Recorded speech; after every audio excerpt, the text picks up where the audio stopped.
All right. Hello and welcome, everybody. My name's Ellen. I'm really excited to have you. I have got a couple of co-hosts with me today. The first one is Corrina Owens, who is a senior manager of ABM at Gong. And the second one is my colleague here at Knotch, Matt Cross. And we're here today to talk about how you can use content in an efficient sales cycle from SDR to ABM and everything in between. Corrina, go ahead and introduce yourself. Thanks, Ellen. Happy to be here with everybody. My name is Corrina Owens. As she mentioned, I currently am leading ABM for the Enterprise Solutions team at Gong. Have been in the SaaS marketing space for quite some time, but also have a background in education. So have a lot of different interests and perspectives, and really happy to connect with you guys here today. We're excited to have you. Matt? Yeah, I'm Matt Cross. I'm on the growth marketing team here at Knotch. Previously, as Ellen said, on the sales side, I made the jump maybe 6 months ago. Very happy to be on this side of the, I don't know what aisle or something. But I came from probably 5 years in SaaS sales, from SDR to AE. And I have a background in kind of food and restaurants is my hidden talent. Matt makes delicious chocolate on the side. Not kidding. And I'm only like pushing that because you post about it on LinkedIn sometimes, and therefore it feels like I can say it professionally. Yeah, for sure. Wonderful. So we're here to talk a bit about ABM and content. And I know, Corrina, that's where you thrive. So I was hoping you could kick us off with a question of what is ABM and what ABM is not. I have a feeling it's a bit more nuanced than the photo Matt just posted on LinkedIn of Dr. Evil saying it's like marketing with frickin' laser beams. Yeah, no, it's a great question. I think that what ABM at the end of the day really is just really good marketing. And what I always try and share with everybody is to not let the acronyms or all the tech vendors confuse you about what it is. Because what it really is means that it's a very custom program for how you're going to market with who you think are your best fit customers. So whatever that looks like for your organization, should look completely different than what it looks for mine, right? Because it should be unique and specific to how you're going to market with your key accounts. I love that.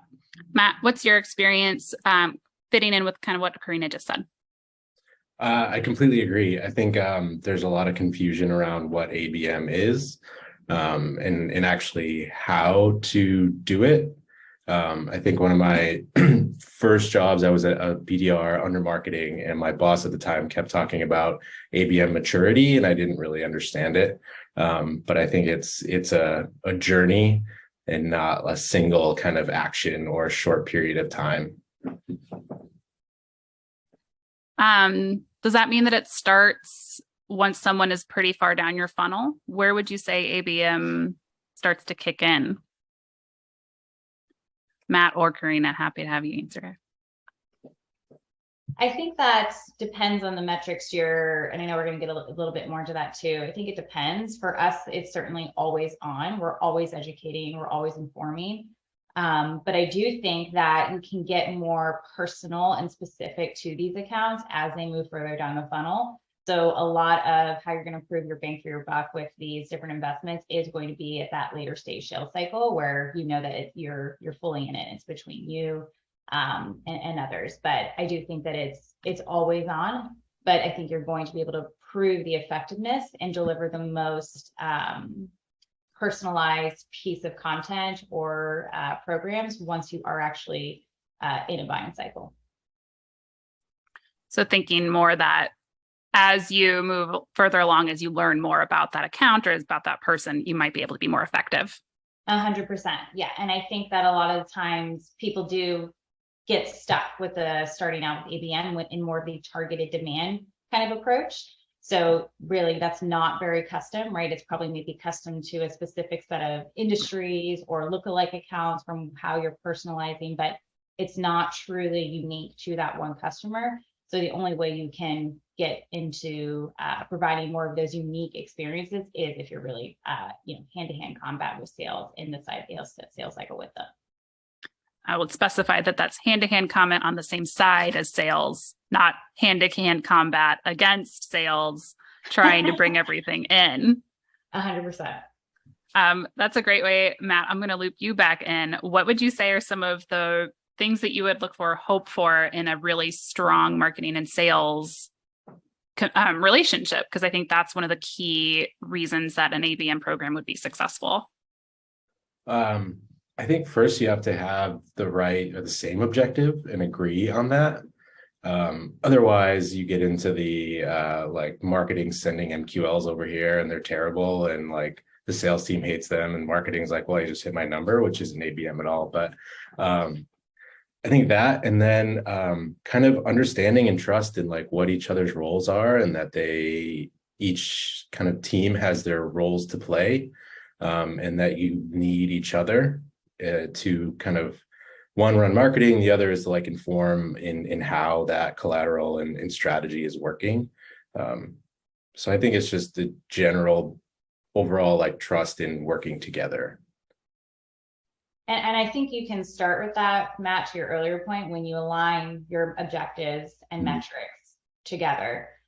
So that's something that I look to do pretty quickly when I'm coming on to any new organization, is I'm not trying to create separate goals and metrics for my function that don't align to my sellers and other go-to-market team functions. And then once we kind of start to get into that rhythm, I do try to extend that a little bit further and actually provide very specific SLAs or service level agreements with the different teams, whether that be BDR, SDR, or the account executive team or customer account executive team, so that we are all in agreement that these are truly must-win accounts and we have to be in alignment. And so sometimes it does take creating specific SLAs to make sure that you guys are in lockstep across the different groups to get there. Yeah, I love two of the things that I want to just highlight within that is that one is that you're not sitting there thinking, what are the metrics that I personally need to be churning up? It's that look to the bigger business outcomes, the bigger business goals, and build down from there, making sure that all of your work is going to ladder up to that. But then the second thing was something really smart that I've completely lost my train of thought. The SLAs, yes, thank you. I think we've heard an SLA, so a service level agreement just with an internal team, I think is really smart. The other way that people might have heard that is that it's a brief or just an outline, something that really specifically says, this is what either success will look like, this is the steps we're going to take, and then we'll assess afterwards. Just to get that, the communication there is crystal clear. Yeah, clear roles and expectations across the internal teams. We did have a question come through just directly to me, and just as an FYI, people in the audience, as you have questions come in, feel free to ping them either directly in the chat to everybody or just to me if you prefer it, be anonymous. But the question came in was just about how ABM started at Gong. How did you set it up, or what were some of those first steps that were taken? And I think you might have been hired on at Gong into the ABM team. So if you've had any experience setting up an ABM program. Yeah, so I would say that ABM at any company I've ever been at, I have built it from the ground up. I've stepped into organizations that have piloted it, which is similarly to what happened for me here at Gong. But it takes a lot of time and a lot of lessons learned. And Gong is still, pretty much in its infancy. We haven't been around for a terribly long time, even though it seems like we have. And so ABM was very new, and I think it very much coincided and kind of pushed to digital selling when we all experienced that at the start of the pandemic, and realizing that this would probably be a really strategic strategy to try and implement when we are kind of facing these macroeconomic times and things of that nature. So it's still evolving. I would say that most people probably kick off ABM with that one-to-many approach or the targeted demand approach, just to get some initial learnings and testing and different campaigns, projects. Tech alone is a huge implementation. I often recommend starting with 1 to 0 pieces of technology, use what's in place and prove out some programs and methodologies, then look to roll out some of those bigger suite ABM tech vendors that you might have heard of. So we're still exploring that and expanding upon it. But it's still pretty unique to I think our sales cycle. So we have a lot of different segments here, from commercial, which is our bread and butter, to enterprise, which is something that we're, still expanding into. So I think that a lot of marketers can be, maybe intimidated isn't the right word, but it's the word I'm going to use from now, when they see these other companies that have all these different ABM roles and it seems so new, but the concept is pretty simple, right? Target your best fit accounts and align internally. So it's something that I wouldn't ever hesitate folks to be afraid to get involved or be intimidated by it. It's something that takes a lot of time. So it's still very much a new formalized discipline of marketing. And there's still a lot for the community to learn about what are best practices and what makes most sense by a different organization. Yeah, I saw a couple of great posts on LinkedIn lately that talk about how the metrics or even just the strategies that you're employing for your company need to be for your company. It's really easy to look to other companies and see that they're doing ABC thing and think, let's chase that. That might not be where your company is right now. No, and I think too, ABM was the hot topic a couple of years ago, and now kind of the hot trend is to diss ABM. But it's because it all depends on how you adopt it in your organization, how you deploy it, how you define success. ABM probably isn't for every level of maturity organization. So yeah, I think it's totally dependent, and it's very easy for us to kind of follow somebody with the loudest amplifier right now or the biggest brand presence and think that's exactly how we should do it. And if we're not doing it that way, then we're wrong. But it's just completely custom and unique to what is going to work best for your business and your buyer. For sure. I do want to dig into that just a little bit more. But first, Matt, I wanted to toss this over to you and ask from your side, when you were in SDR, when you were in AE, and I know from experience, this is before Knotch, but I know the marketing team brought to you this crazy idea of an ABM targeted program. What was it about the program that you bought into, or what was it that they presented that had you saying, this sounds like something like it's going to work? Which time are you talking about specifically? Either time. I know that there have been varying degrees of success for implementation. So I think it'd be interesting actually to hear what was successful and what wasn't. Yeah, I think Ellen and I have worked at a couple of companies together. This is number 3, all with a varying kind of degree of ABM programs. So the first one, it was already kind of up and running, kind of in its infancy, which is where I think I bought into it because the content that we were producing was super relevant to our audience, because they'd been around for 15 years or something like that, and they knew who their target customers were. So they had a ton of knowledge, industry knowledge. And so that content was kind of like catnip for executives, like getting meetings with SVPs at Fortune 500 companies wasn't terribly hard. And then from there, that company got acquired, and my boss and I went to Atlanta to try to pitch the idea of ABM. And they said, no, this doesn't work for us at all. And then here in Knotch, we started it about last year, and we did about a pilot for about a quarter, and we were very much so this doesn't work for us yet. We don't know who our target customers are. We can't invest this kind of resources towards this because we can be entirely wrong. Right. So that's actually what I wanted to toss back to you, Corrina, is what are some of the indications in a company that might say you are or are not ready for an ABM program? Yeah, it's a really great question. And it's often what I tell people when they're launching an ABM program is to not be afraid to over communicate the success or failures of it. A lot of times I have launched ABM programs where I walked into an organization that was certain that their product was a right fit for this new industry vertical, and was certain that these were the types of topics and pain points that we needed to address. And the ABM program actually proved that hypothesis wrong. So even though it wasn't the most flattering from my perspective or the companies to share back and say, hey, this really is not landing. These accounts are not in market to buy. This is not a priority for them right now. They actually need an incredibly customized solution based on industry regulations, et cetera. It really helped to refine the company's go-to-market strategy. And there was an ROI associated with too, so that we weren't continuously spinning up product enhancements, that costs a lot of money, or spinning up a bunch of money on industry events or content. And we pivoted our strategy to focus on a industry vertical that was not originally the focus for go-to-market or ABM.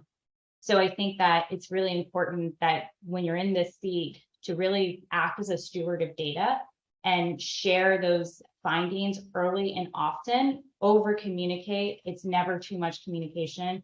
You're getting really valuable insight when you're launching these programs because they're so aligned to the customer voice and the feedback they're sharing back with you. So it certainly can happen that you launch an ABM program and it invalidates the original hypothesis for how your company wants to go to market. Awesome. I think that's been excellent advice so far. So that was kind of covering the setup and the buy-in and everything like that. And we are, of course, here to talk a bit more about the content and how that all relates to either wherever you might be using it in your customer or your sales journey. So we have a couple of great questions there from Veronica. So wondering, do you still create regular or more generic marketing programs together with ABM, or did you switch to ABM entirely? Yeah, so at Gong in particular, we do have a pretty hefty product marketing and content marketing team that is focusing on the masses. So they identify content for our key personas and our key industries. And ABM actually really is the steward of content for specialized information, particularly as we're looking to move up into enterprise. We're so in the weeds with sales about what is resonating with our macroeconomic messaging, what part of the product is really giving that aha moment to the customer. And then we provide that insight back to the core content team so that they can then think about what new pieces of content that we don't already have for certain personas or industries. And they actually take our findings from our work with the field to make that custom content. So we do have our always on, sales content, since that is our big bread and butter, but it's actually the work that we're doing with these in-market accounts in ABM that's providing the groundwork for what the content's going to look like for Gong in the future. So that's actually pretty interesting to me. It sounds like even though it's a really targeted message that you have from ABM, you're taking what's working there and then extrapolating it out versus trying to find insights from the bigger bucket of data that you would have from your broader marketing program. It's both. It's both. And it's Okay. just constantly like working hand in hand in this, I guess we could call it a flywheel or whatever the word would be for marketers Right. today. But yeah, it's just constantly a feedback engine loop that we're just pumping in and out to make sure that we're not only staying and focused with what the market needs today at large, but also what is really key for those core set of accounts that we've identified and what matters most to them that we know is likely going to matter in the future too for accounts that look like them as we expand. Do you have a formal feedback structure set up, or is it that your team's just really aligned and always talking? I don't think there's ever a perfect scenario. I'm not going to lie. But what we try is we're fortunate enough to really, drink our own champagne here and use our tool. And I'm a huge fan of Gong. I've been using it at other organizations long before joining here. We actually set up trackers so that we are tracking those key pieces of content and we're pulling out what the audience is saying. And then we're able to filter that in real time back to the content team. But we do also meet on a monthly basis and we will, make sure that we are pumping back information from what we're hearing from the customers, but also from what we're hearing from our sellers who are on the field day in and day out. So it's a bit of both, a bit of informal and formal for sure. Got it. Matt, how are you incorporating that either feedback from the ABM or the different ways that Corrina's mentioned? Yeah, I think it's always hard. Like you can say, create a feedback loop and it's easy, but it's not. There's never anything perfect. I think I've never had the pleasure of using Gong, so it's always just in just constant communication between sales and marketing on like what they're hearing back from, talking with prospects. Also just in like the engagement data on wherever you have your public facing content of, how it's resonating with people, how it's impacting the middle of the journey or the end of the journey, and just understanding wherever that content is, where the data is to understand how it's working. Yeah, and I think what you said is really crucial is that it's constant communication. It's something I just preach that there's no way to over communicate, I think, in a job. So I make sure that I'm doing, ad hoc Slack messages. And I also meet one-on-one with my go-to-market account teams.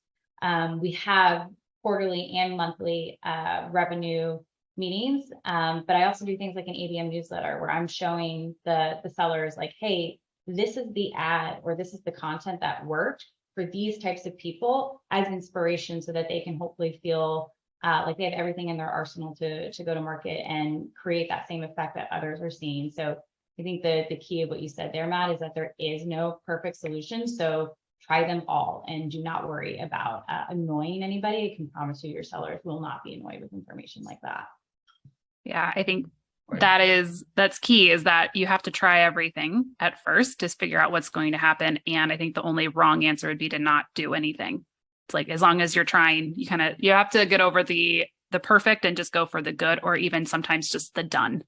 Yeah, 100%. Got it. So let's move a bit into talking specifically about the content, and then we will go into breakout rooms right after this. So another awesome question from Veronica. So thanks for these, Veronica. But how does the content creation process work under ABM? Does it differ from a more general marketing approach? And I think as well, how do you identify what content is or isn't working well? What are some of those signals that you would use as kind of just I would say a lighthouse? Let's go towards that one. Yeah, the one I'll kind of touch on, because I think we talked a little bit about like new content creation or how we get feedback on that. I'm a big proponent of the 80-20 rule, which is essentially 80% of the results are coming from 20% of the effort. And something that we found was a really great data insight for us was data that we were getting from former raving fans. It's actually an operating principles for ours too, is to create more raving fans. And we're really fortunate as marketers here that we have a ton of them. And considering the volatility of the market, we're finding people are moving from job to job like 3 times a year, at sometimes even more. So it's a lot more than I think we were used to, particularly in SaaS. And what we've done is we've partnered with a data company called UserGems, and we've shared with them, hey, these are our former users or power users, or these are the people that gave us an NPS score of X.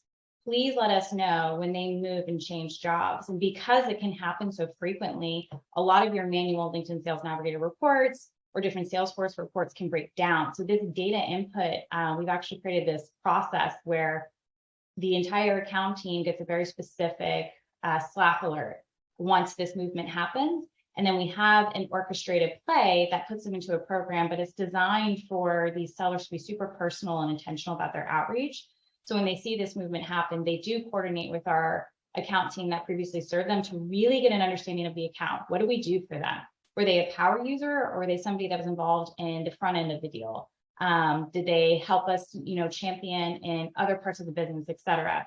And we have found incredible results from this. I mean, one of them just anecdotally basically said, yes, I was a former user, loved it, and I'm ready to get it here at this company. Let's partner together with how we can sell to the broader team. I mean, what kind of better message can you get from something that's seemingly a cold outreach, but is super, super intentional?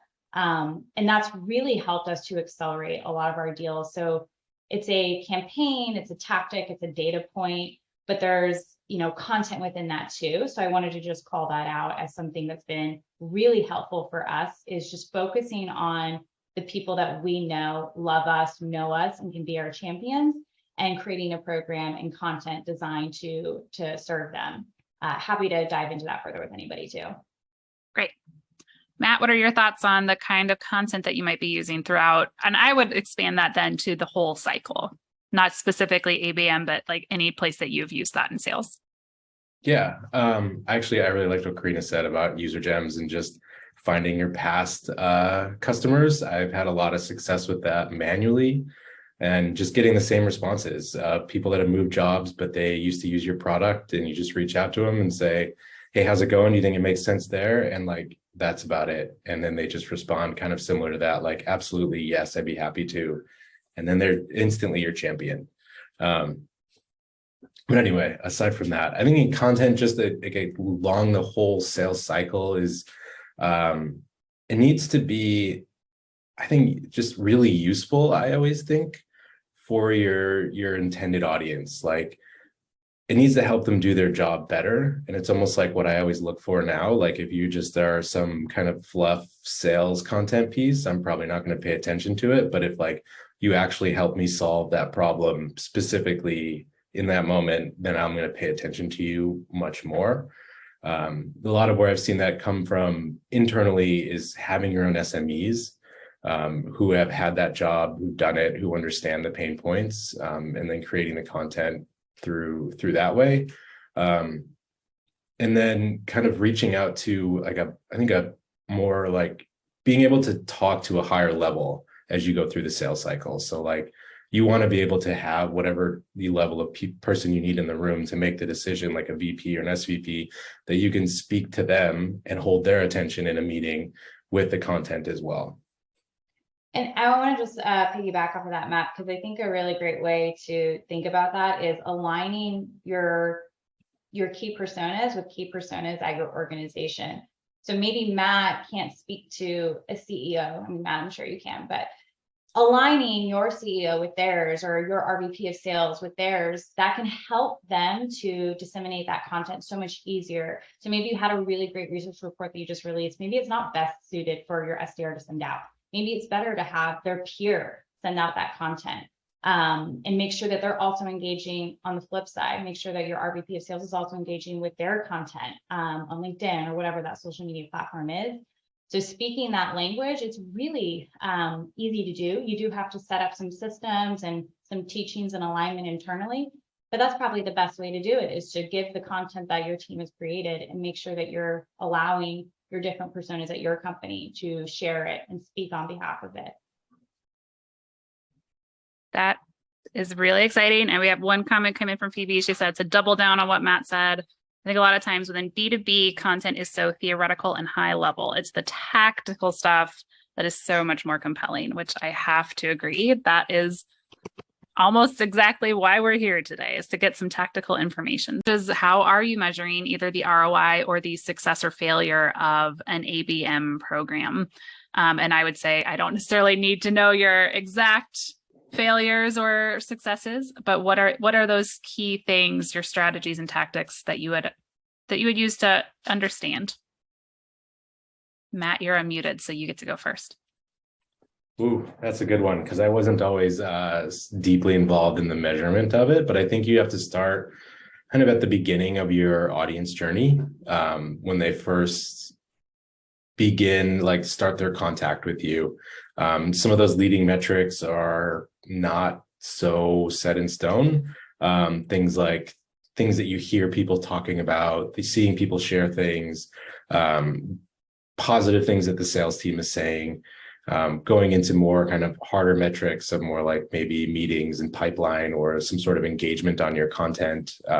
If you're able to like identify specific accounts. I know we were doing a while ago, we would measure how many like clicks and email opens we would get in specific accounts, trying to like, this was a few years ago when it was a little more reliable of a metric to understand like where you're getting the engagement from. And I guess that's like the broader overall metric of, especially a leading indicator, is like, where's the engagement of the target accounts that you have? Yeah, so I think for us, when it comes to ABM, we're really able to prove out the metrics of larger deal size and quicker or less time between stages. So we're moving people through the funnel a lot faster, and we're closing bigger deals when we deploy an ABM strategy. I think prior to being able to show that, because a lot of sales cycles can take a lot of time to prove that out, is, are you attracting more accounts to your content or to your website or to your social media platform? Are you increasing the buying committee? That's a really big one that we use to have a leading indication of success.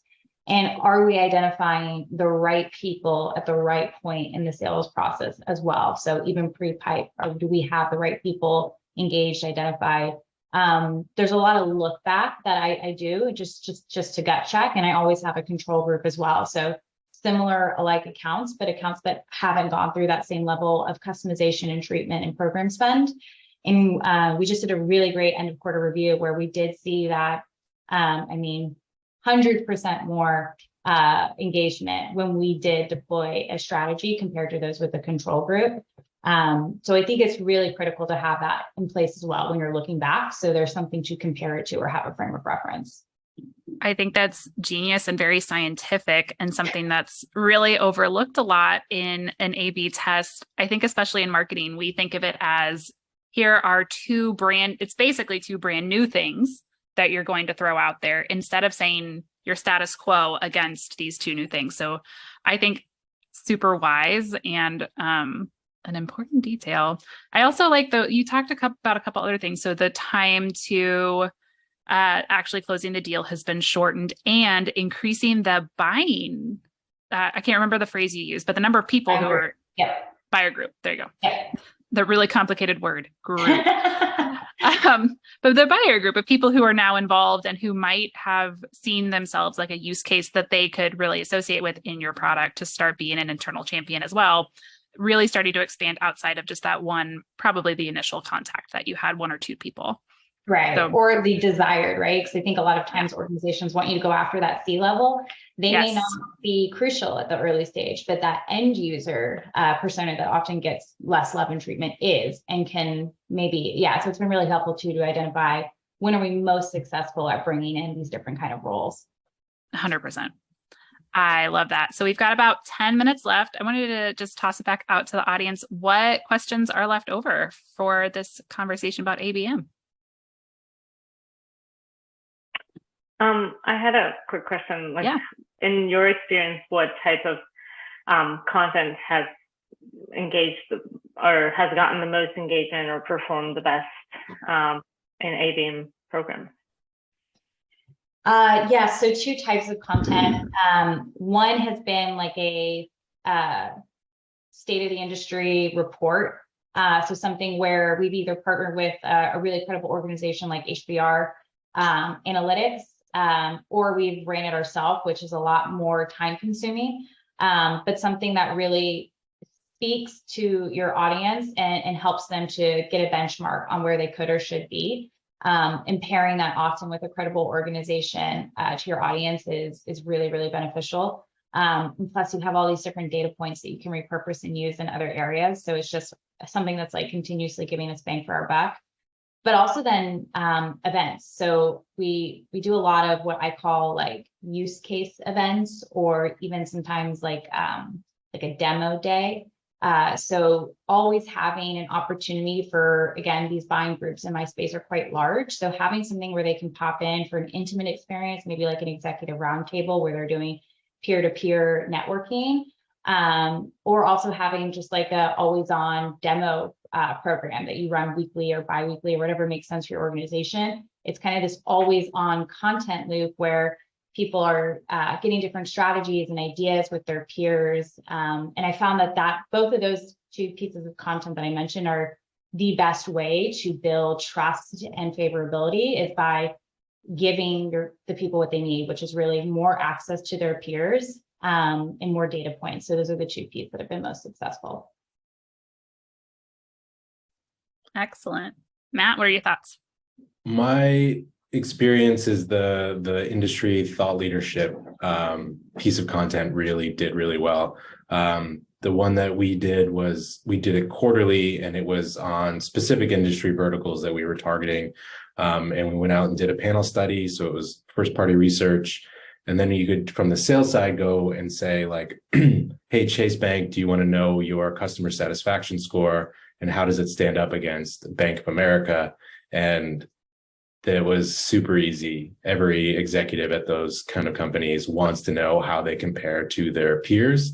And so it opened the door to a lot of conversations. And then it brought in the buying group that we were talking to pretty quickly, because everyone wanted to share it with their boss and their colleagues, and then accelerated the deal cycles, because what we had and what we were showing was actually kind of what our product did at the time. So then you'd start getting deeper questions, and you just say, yeah, we can do that, like in an ongoing engagement. And then they'd be like, oh yeah, absolutely. Like this makes a ton of sense, because I need this data and I want to answer this question and we don't have it. And from the marketing side, I can say too, we took that data. That was another place where Matt and I worked together. We took the report and we chunked it out into an executive report where for the really key accounts, we actually just put all of their numbers on one page and said, there's more in this report. You're welcome. Like, and here it is for free, like not gated, just here's sending the PDF out to them as well. But if you want to understand more context, come on over and book a meeting. And that was basically my parting gift to that particular company, because I left 2 weeks later after booking 6 meetings for them. But it was something that was just like, it was highly tailored, highly relevant, and very valuable. So that's where I would say, especially for ABM, that's gonna be one of the trifectas. There's probably many, but something that you're looking to do. So with that, we have about 5 minutes left. So I'm going to just wrap us up here and say a gigantic thank you to Corrina and to Matt for sharing your expertise and your time and your talents, joining us today. And I will thank everybody else for spending about an hour with us to talk through this and understand better how your content is helping your sales team. So anybody who has not already should know that we also run. So we run these once a month. Next month, we are going to tackle or dive in. I'm not actually sure what the right verb is, GA4, and how that is going to start permeating our lives as marketers, and what we can or cannot do about it. So more for that. Stay tuned for an invitation, and we will have a great conversation then. I'm also dropping a link to our Pros and Content community into the chat. Basically, we like to say Pros and Content is coffee and content, but on Slack and all the time instead of once a month. So it's a space where content and demand and any kind of marketer who cares about content gathers to talk about best practices, how you can use it to grow, how you can use it in different parts of your business, and especially how you can connect it to true value and outcomes. So thank you, everybody, for joining us today. Thank you so much, Corrina and Matt. Any parting words of wisdom for the audience? Sure. I'll say just trust yourself. You know what's best for your team, your marketing organization, and let that be your guiding light versus just all the noise you see out there. And I was just thinking, ABM is more like a journey than it is a session. So it takes a long time, and set the expectations from the beginning. That's solid. Both really wise. And I think you could almost like take it to heart, not just doesn't stop with your marketing program, but even for yourself, you could really start to apply those things. It's not be authentic, and it's not about today. It's about the whole journey. I love it. Me too. Thank you so much, everybody.